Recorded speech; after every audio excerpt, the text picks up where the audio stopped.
That which is hidden shall be revealed only to the eyes that have been opened by fire, silence, and the longing to know. Beyond the veil of the ordinary world lies a realm of forgotten wisdom, echoes of a time when temples were carved into the bones of mountains, when sages whispered truths beneath the breath of stars, and when knowledge was not merely learned but lived, etched into the very soul. The ancients knew that the universe was not chaos, but a living organism, a grand symphony governed by unseen laws, precise in their rhythm, sacred in their origin. These laws are not written in any one book, yet they pulse through every atom, shape every fate, and weave the fabric of both matter and spirit. The Hermetic teachings, guarded in secrecy and passed from adept to adept, offer a map to these invisible laws, 7 timeless principles that govern all planes of existence. Not mere philosophy, but spiritual technology. Not dogma, but keys to unlock the temple within. In this journey, we will step across the threshold once crossed by ancient initiates, not to believe, but to remember, to awaken the sleeping flame of inner knowing and to reclaim the hidden light that has always been yours. Let us begin the descent into the sacred. The 7 Hermetic Principles await. The origins of Hermetic wisdom.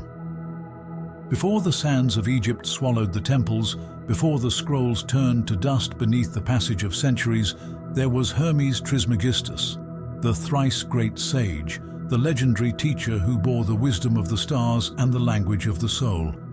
Some say he was a man, others a god. Still others a composite, a symbolic embodiment of the wisdom passed down through the Atlanteans, the Egyptian priesthood, and the early mystics of Greece.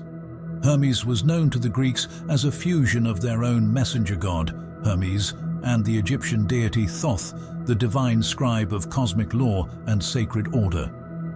But this is not a history lesson, it is a revelation. Hermes Trismegistus stands as the primordial archetype of the spiritual initiate, the bearer of a sacred current that has flowed beneath the surface of every mystical tradition, the current of Hermeticism. His teachings were not meant for the masses, but for the seeker, the one who knocks upon the inner gate, hungry for that which lies beyond appearances. These teachings were distilled into a body of wisdom known as the Hermetica, a collection of esoteric texts that speak of the nature of divinity, the structure of the cosmos, and the path of the soul's return to source. But it was in the early 20th century, through a mysterious book known as the Kybalion, that 7 core principles of Hermetic philosophy were brought forward once more.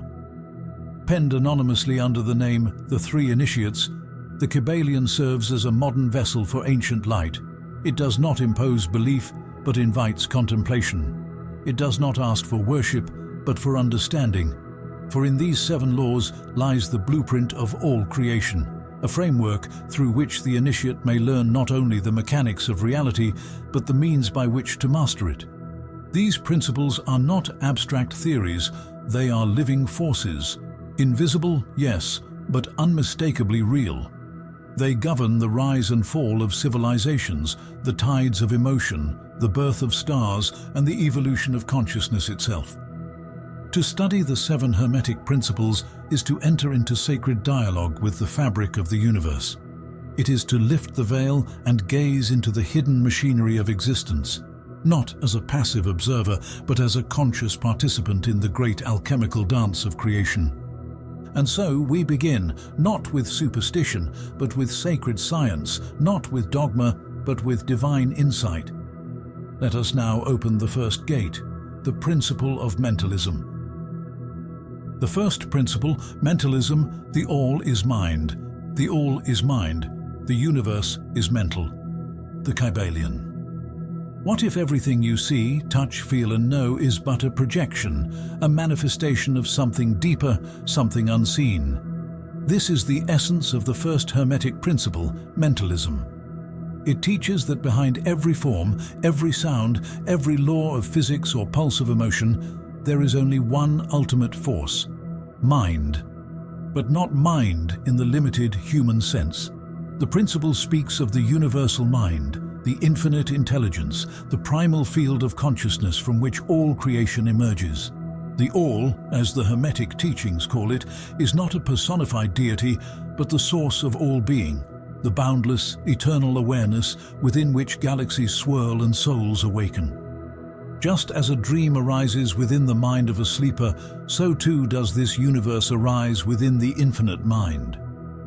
Every planet, every soul, every law of mathematics or mystery of spirit is but a thought within the divine mind, a ripple in the ocean of cosmic consciousness.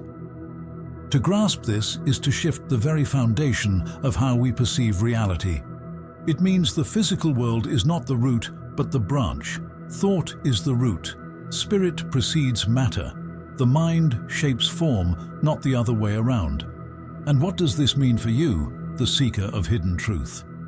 It means that your mind is not separate from the All, but an extension of it, like a drop reflecting the essence of the ocean. Your thoughts, beliefs, and inner states are not mere flickers of brain activity, but active forces that interact with the architecture of the universe. This is why the sages taught, to change your world, you must first change your mind. This principle is the cornerstone of all manifestation, visualization, prayer, and magic. It is the foundation of spiritual science and metaphysical practice. The initiate who understands mentalism begins to walk a different path, no longer reacting to the outer world, but creating from within. But it is not enough to merely believe in this principle. It must be lived. It must be experienced. Each thought becomes a brushstroke upon the canvas of reality. Each belief becomes a thread in the tapestry of fate. The All is mind. And you, yes you, are a thinker within the mind of the divine. Contemplate this deeply, for when you master your thoughts, you begin to master your world. Now, let us proceed to the next sacred law, the principle of correspondence. The second principle, correspondence, as above, so below. As above, so below, as below, so above. The Kybalion. The stars whisper secrets to the seed buried in the soil. The pulse of your heart echoes the rhythm of distant galaxies. The tears you shed in silence mirror the tides of the moon. This is the sacred symmetry of existence, the principle of correspondence. To the unawakened eye, life appears fragmented. There is the self and there is the world, the spiritual and the physical, the divine and the mundane. But the initiate knows these divisions are illusions. All things mirror one another across levels of reality, for the universe is constructed in layers of reflection, where the microcosm reflects the macrocosm and the inner world is the gateway to the outer cosmos.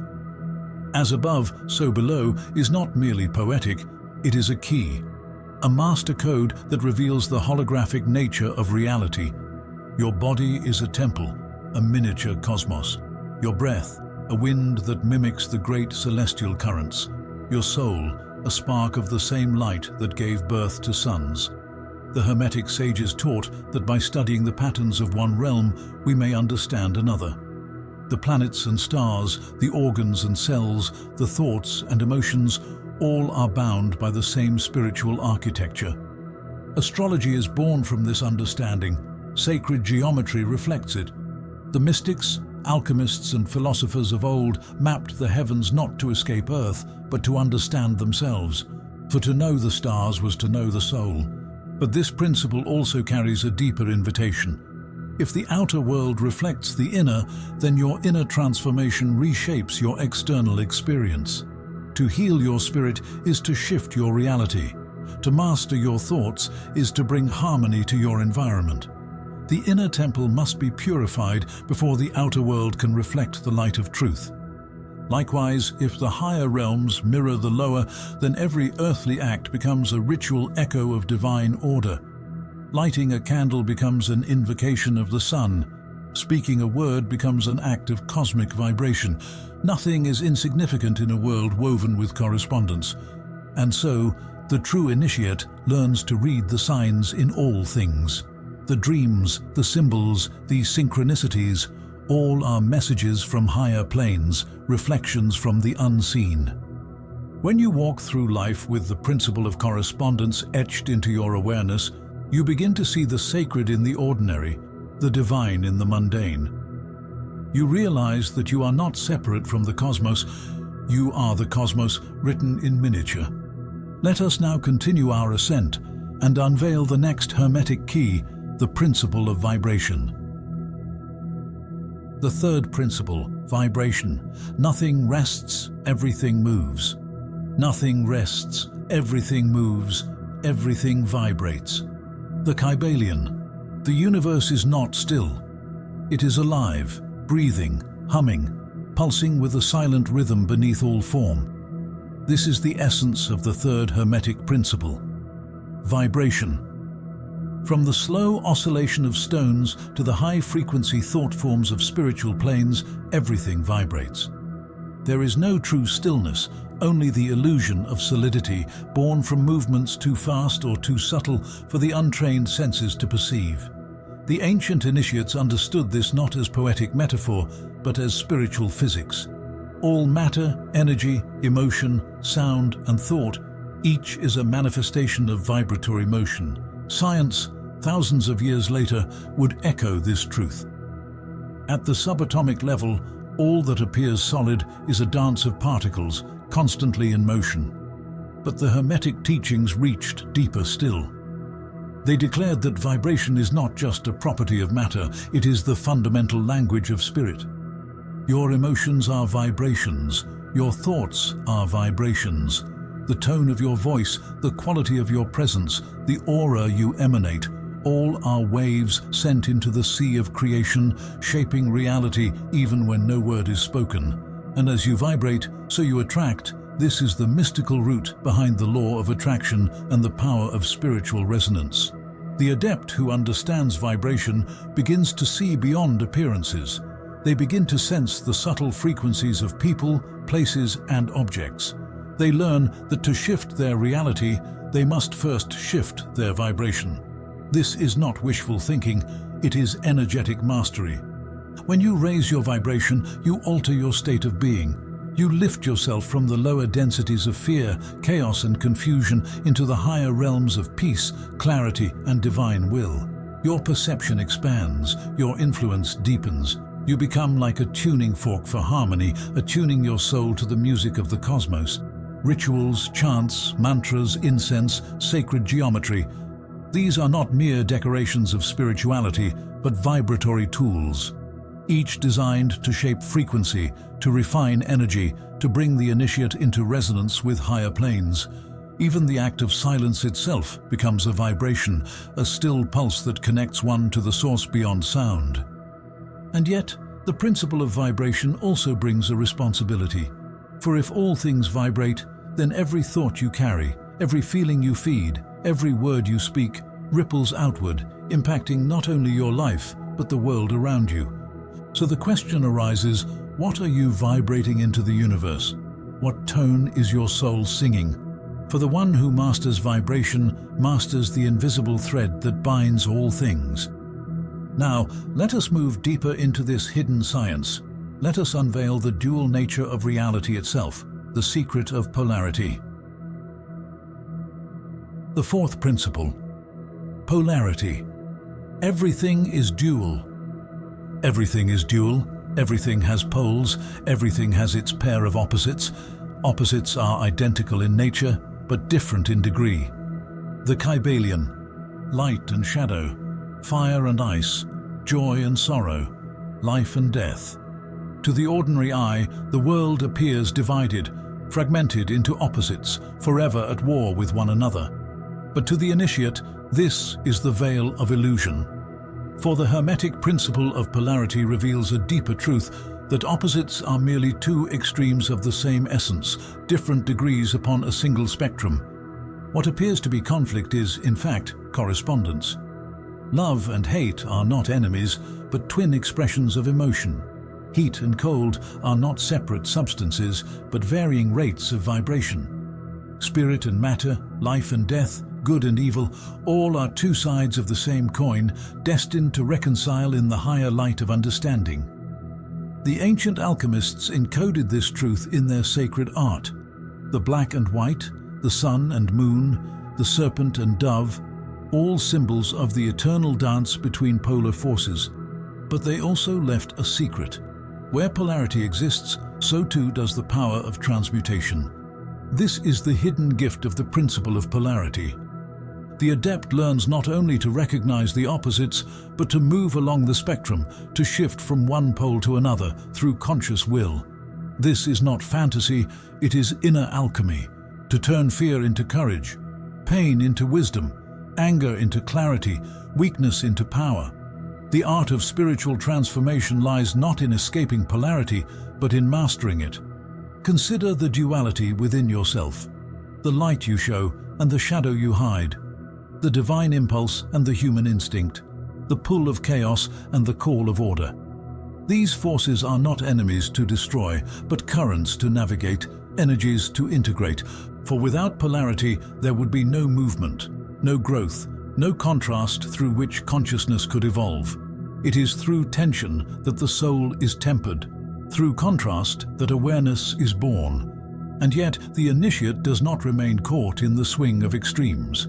They do not worship the light while denying the dark, nor seek pleasure while fleeing pain. Instead, they walk the middle path, a place of sacred equilibrium where opposites dissolve into unity.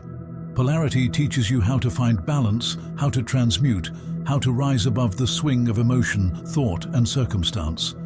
It is the beginning of true spiritual sovereignty. So ask yourself, where are you on the spectrum of your own being? And how will you shift?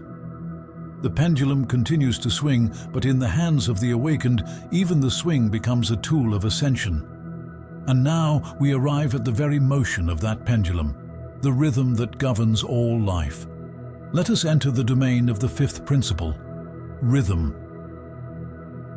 The fifth principle, rhythm, the pendulum, swings. Everything flows out and in, everything has its tides, all things rise and fall. The measure of the swing to the right is the measure of the swing to the left. The Kybalion. There is a hidden metronome behind all existence, a sacred pulse that governs the movement of planets and the beating of your heart. This is the mystery of the fifth Hermetic Principle, rhythm. It teaches that everything moves in cycles, tides, and waves. Nothing is static. All things flow in patterns, forward and backward, inward and outward, rise and fall. This is the dance of duality in motion, polarity made dynamic. Observe the rhythm in all things, the ocean's tides pulled by the moon, the inhale and exhale of breath, the cycle of sleep and waking, the spiral of the seasons, the birth and death of stars. Even within your emotions, your thoughts, your moments of clarity and confusion, there is rhythm, an oscillation, a swing, a sacred tide pulling you through the currents of life. To the unaware, this swing feels like fate. One moment you rise, the next you fall. One day you are inspired, the next consumed by despair. It seems as though forces beyond your control dictate your state of being. But the Hermetic initiate knows better. They understand that while the rhythm cannot be stopped, it can be transcended. The adept learns to observe the pendulum, not be ruled by it.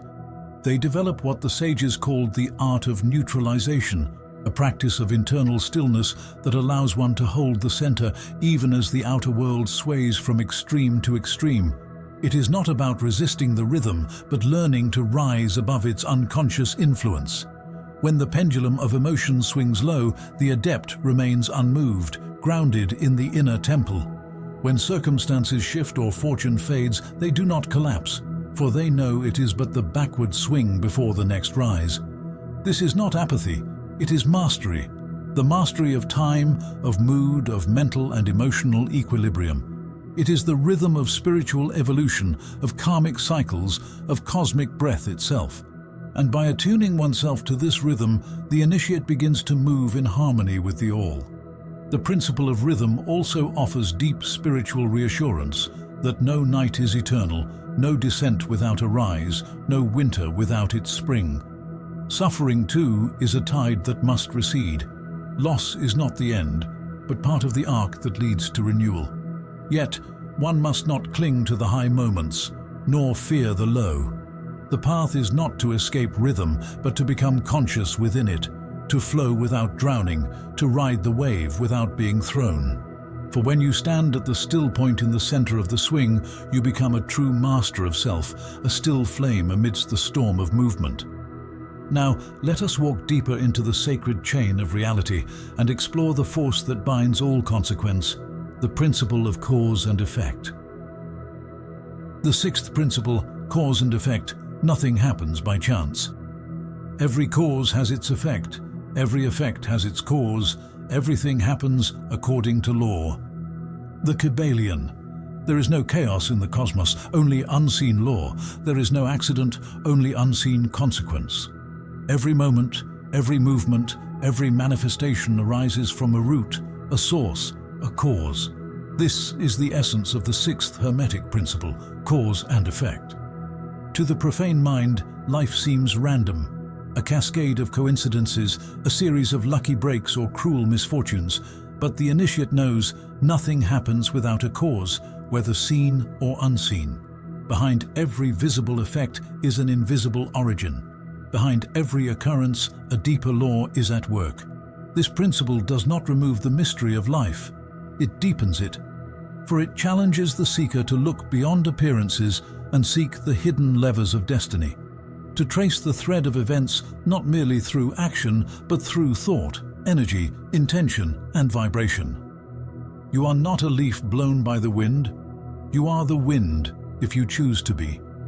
For just as you are affected by causes outside yourself, you too are capable of becoming a cause unto yourself, a conscious initiator of reality. The Hermetic teachings urge you not to be a passive effect of outer forces, but to rise to the level of causation, to become a master of your destiny by mastering your internal state. This is spiritual sovereignty. When you understand this principle, you begin to live with greater awareness. You see how your thoughts shape your circumstances, how your beliefs magnetize your experience, how your emotional frequency attracts parallel realities.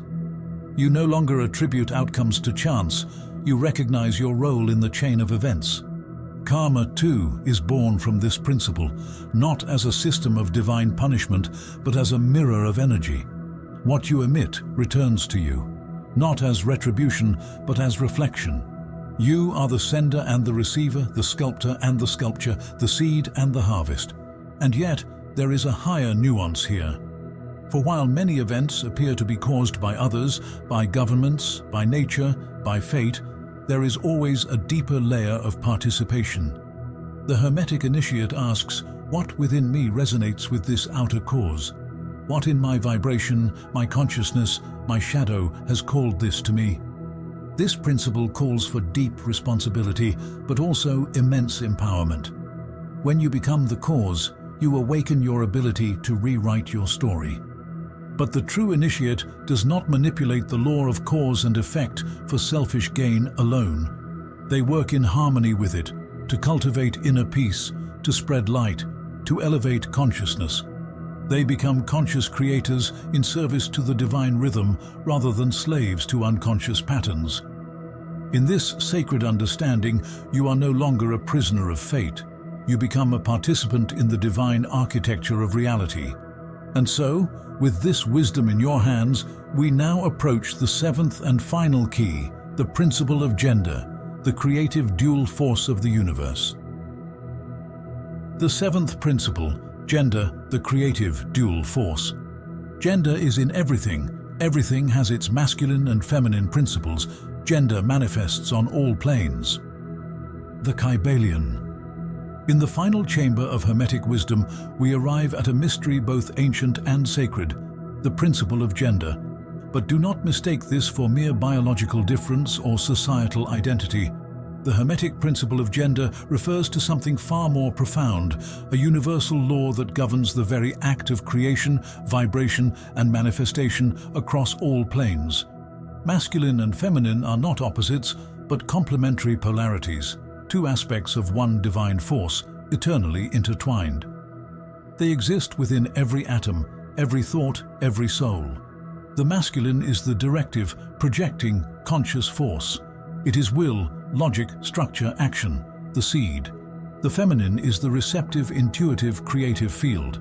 It is form, flow, emotion, gestation, the womb. Together, they create all things.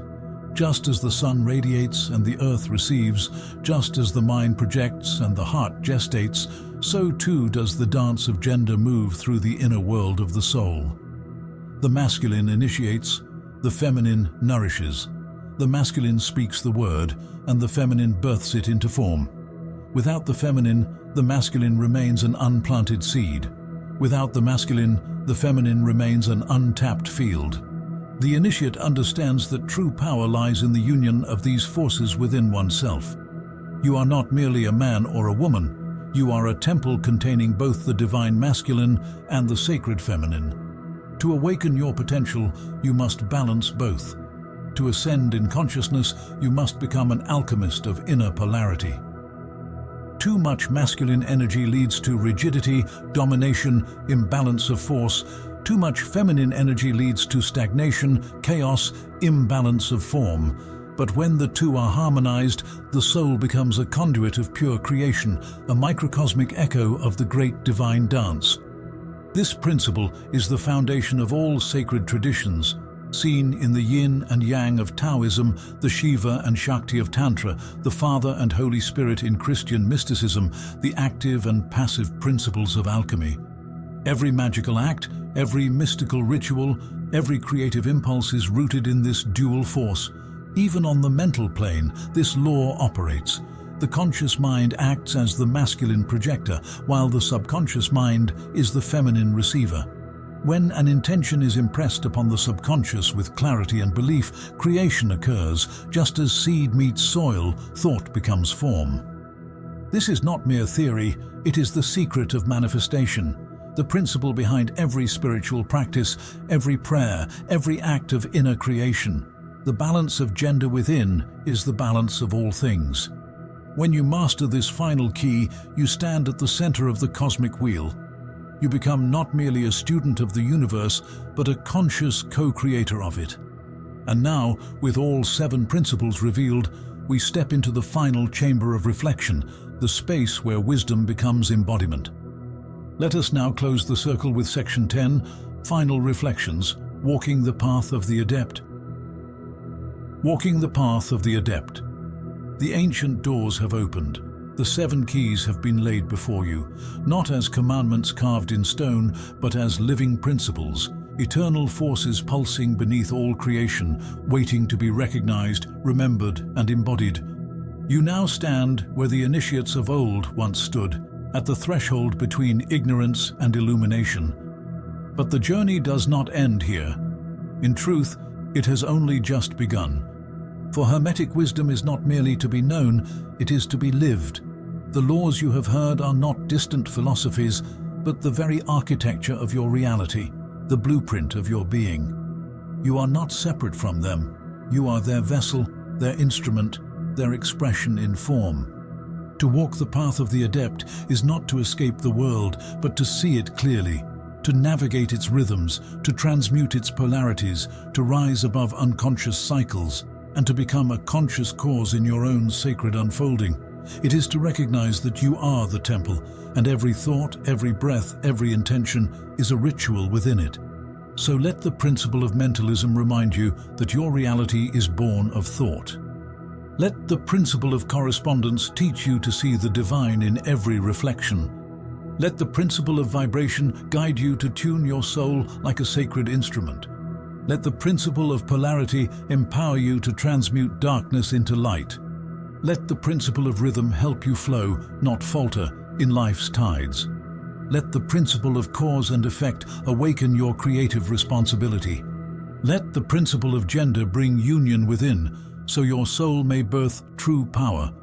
These are not merely lessons, they are the initiation rites of the awakened soul. Carry this wisdom not as a burden, but as a flame. Let it illuminate your path, and in doing so, ignite the light in others. For the world is not in need of more information, it is in need of those who embody ancient truth with silent strength and radiant presence. You are no longer a seeker in the dark, you are the torchbearer now. and the temple of hidden light has always been within you.